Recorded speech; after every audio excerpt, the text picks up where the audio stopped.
Hi everyone, Flaming Footy here and welcome back to another YouTube video on the channel. And today guys, we are going to be continuing our AFL 2022 big round reviews. Now in today's video, we are going to be continuing our big round reviews and going over every game in round 8. So very big video coming up, and also previewing round 9. Of course, the full round preview that will be out tomorrow. Learned a lot in this round is what to say the least, really. We learned a lot in this round. Big round of games, as a round of footy always is. So let's go ahead, get right into things. So it all started on the Friday night where Port Adelaide and the Western Bulldogs went head-to-head at the Adelaide Oval. And this one, we did learn a lot from this game. Port Adelaide come out 17-point winners, 86-69. Now, the big thing about this game is that Western Bulldogs, they were actually very close in this game for the main part. They were very close in this game and probably could have gone down by way more than 17 points in the end. Now, the Western Bulldogs, they did kick the first 2 goals of the game. They had a 14-point lead just under midway through the first quarter. Couldn't really call it a third, but you couldn't call it midway either. Just before midway through the first term, Port Adelaide, they kicked the next 4 goals to take the lead. The Dogs get it back late, but again, Port Adelaide, they take the lead back late in the first quarter. Second quarter is even. Third quarter is where Port Adelaide said goodbye to the Western Bulldogs and got the game right back onto their terms. They got the game on their terms, played it the way they wanted to play it, and from there it was game over. The Dogs, they didn't manage anything special in the last quarter to come back and win it. Port Adelaide couldn't get a goal either. Wasn't very action in the last quarter. It was hard-fought footy because the Dogs, obviously the door was still open for them, but they just didn't take the chance, and Port Adelaide walk away 17-point winners to get their win their 4th game in a row. There is some stat leaders from the game. Now, I know there is an arrow, but this is my second time recording this because the arrow didn't press properly for me, so I'm not going to try pushing arrows in this one. Anyway, big win for the Power, big statement made to the competition. So now over to the west we go for Fremantle versus North Melbourne. Freo get the job done by 78, winning 102-24, and they restrict North Melbourne just to the 3 goals, 6 behind. So North Melbourne not getting a whole heap of the footy, nor inside 50s, and resulting in not a great score. They were just... The Dockers, they were just way too good, and they are one of the best teams in the league. Now, again, yes, they have had a little bit more of an easier start to the fixture than some other teams, but look, they are doing it. They're defeating teams by heavy margins as well, getting the job done really well. So, full credit to the Dockers for that. And North Melbourne, they're just not great right now. But Freo, big win for them, I feel. Well, that really puts them in a good position to really go places. They've got they're just going so well right now. Now, yes, I would say they're one of the best teams in the competition. I feel like it would go Melbourne, Brisbane, and then the Dockers could be right there in third or maybe somewhere in there. But wow, they are going well. The Dockers, they're doing really well this year. To start off the year, they've done a great job. Now, Richmond versus Collingwood on the Saturday. This one was a big one. I feel like it was a 50-50 contest. And Richmond, they just proved that they are the better team by a bit of a margin in this one as well. They win by 27 points, which is maybe a little bit hefty for this game. And, they did a really good job in this game. They were the better team, really. But the Pies, this doesn't really rule anything out, but the Pies, they have been a bit unpredictable this year. They lost to West Coast at Marvel, being devastating, but then they beat the Saints at Marvel in round 1. So the Pies, they're a little bit, sometimes you don't know what you're going to get from them. The Tigers, same thing. They lost to the Crows in Adelaide, but then they beat the Dogs at the MCG. So, again, these two teams, we sometimes just don't know what you're going to get from them, but the Tigers, they came out better in this game, and it was very even at quarter time. Half-time, though, the Tigers, they had a 4-goal lead on the Pies. They just stated at the end of that term that they just wanted to get out to a bit of a lead. Third term, they also had that one, 30 points, or around 30 points to quarter time. In the final term, they get it out pushing 45 points. But then the Pies, they kicked late goals to get the margin back to 27. But where the Pies, the Tigers, they were the better team in this contest, and Tomlin at 6 goals, that just does tell you how good the Tigers were on the day. But the Pies, I wouldn't say this is too bad of a loss, though, because, yes, I just wouldn't get very disappointed with it if I was a Pies fan. Yeah, I wouldn't get too disappointed because this is a very stacked unit, the Tigers. Swans v Suns on Saturday. Gold Coast always somehow managed to find a way to beat the Swans, and in this time, no exception, they win by 14 points in upset of the round for sure. But yeah, they were just the better team, the Suns. The Swans, they have been slow starting, and that is penultimately what cost them in this game. Really, just to be completely honest, the Suns, they had the better of the Swans. Now, the Suns and the Swans were both inaccurate. So, again, if one team had been more accurate, it could have been a hefty win for the Suns, or the Swans could have won. So, yeah, could have been different had of the teams been more accurate. You can see 4-7 to 7-6. Again, not the most accurate scores, 8-11 apiece. But yeah, the Suns, they had them in the first two quarters. The Swans, their comeback quarter was the third term, but in the final term, the Suns, they just held their nerve, somehow kept the Swans goalless to walk away winners in what is an unbelievable win for the Gold Coast Suns. And yeah, massive win for them.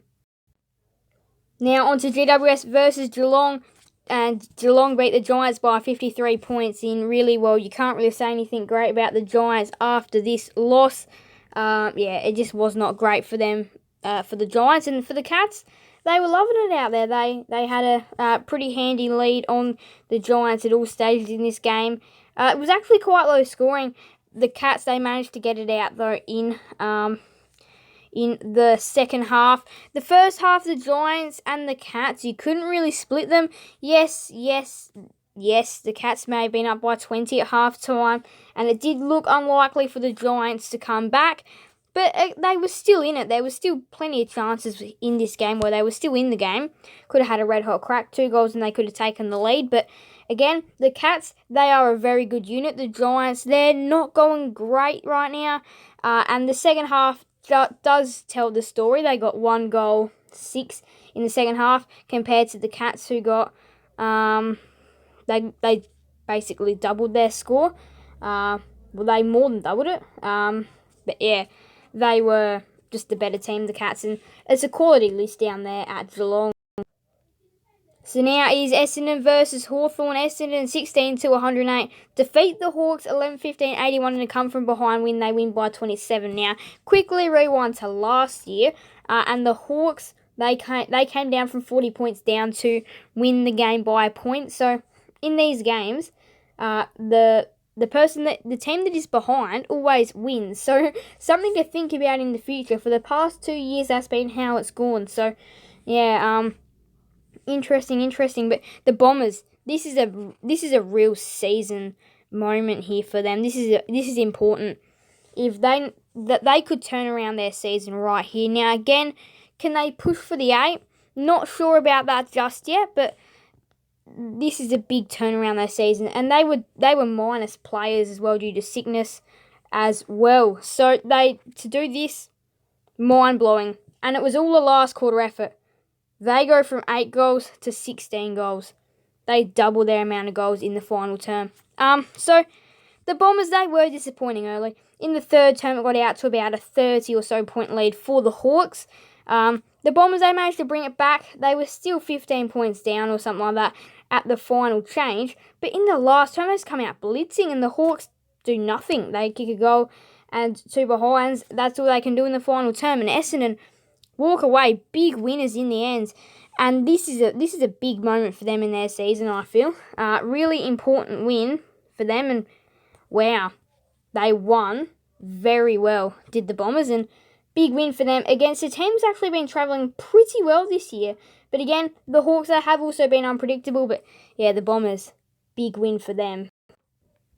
Now to Brisbane versus West Coast. There's not really a lot to say in this game.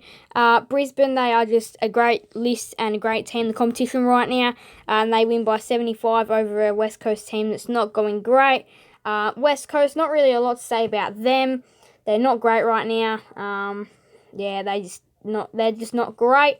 And the Lions, they are fantastic right now. They are probably the second best team in the competition. And for them, the worm just kept on going up and up and up. West Coast, yes, they may have kicked 2 goals in a row in the third term, but yeah, the margin, it was just a big winner. In the last term, the Lions just put the exclamation mark on the game. But yeah, it was a big win for them. They run away big winners to the Brisbane Lions. And look, they're a great team. And West Coast, there is some stuff to work on, and they might be starting to go through a rebuild now, just with their form this year. But West Coast not great right now, and they were up against a very good opponent in Brisbane. Now, to the Sunday games, Melbourne, they show that they can smash teams because they take down the Saints by 38 points, 93-55. Big win for the Demons, and this just shows that they can smash teams. They don't just have to beat teams by 10 like they did Hawthorn the week before. They can smash them, and that is big. This is big on Melbourne's season, that they can now have the confidence to smash teams as well, because that was the last thing they had to add. And then they were pretty well good to go. And with West Coast coming up this week, there'll be another smashing in for them, you would think. So, yeah, Melbourne, they just had the Saints. The Saints were never really in this game. 4-0 in the first term. The second term was another brilliant term where they really got a good staircase going up there. And the third term, they didn't really do a lot. Neither team really did a lot in the third term and in the final term. Demons, they just extend. They just, again, keep their lead relatively around the 30-point margin. But in the end, they kick a few goals late to push it out towards 40. They were just very good in Melbourne. They are the hardest team to beat in the competition right now. They go 8-0. West Coast and North Melbourne to come. Who's going to be able to defeat them this year? And now it is definitely safe to say Carlton are right back on track after a 48-point win over the Adelaide Crows. Carlton, they cement themselves in 4th position right now, and their season is right back on track. Yes, they did lose to Gold Coast, and they maybe nearly lost to Port Adelaide, and they lost to the Dockers, but they've turned their season around. And just 2 big wins versus North Melbourne and Adelaide by just around the 50-point mark for both games. High scores is big for the Blues, and they've really got their season turned around again in a state where it may not have been great before, but they've really turned their season back around, back on track, and definitely looking for a top 4 finish for this year, or if not top 4, definitely top 8 for the Blues. They've been a great team, a great unit. They just had to find their good feet again, and that's exactly what they did. The Crows, yes, they did kick the first 2 goals of the game, but look, from there, it was just Carlton domination. The first quarter was relatively even. The second quarter, they really got a jump skip. Third term, game over. And then final term, the Crows, they kick a few goals. Carlton don't really get a massive score boost. The Crows actually do have the better final term. But again, the Carlton Blues, they just had their lead out way too big. And it's a big confidence, convincing win for them. And they do a very good job, the Blues. Right back on track, right to a good place. So that is round 8 for you. A big round of footy. And now round 9. It's going to be another big round, as a round of footy always is in the AFL. Started off with Collingwood versus Western Bulldogs. Big game, that one. I feel like the winner really gets a jump skip on the other team.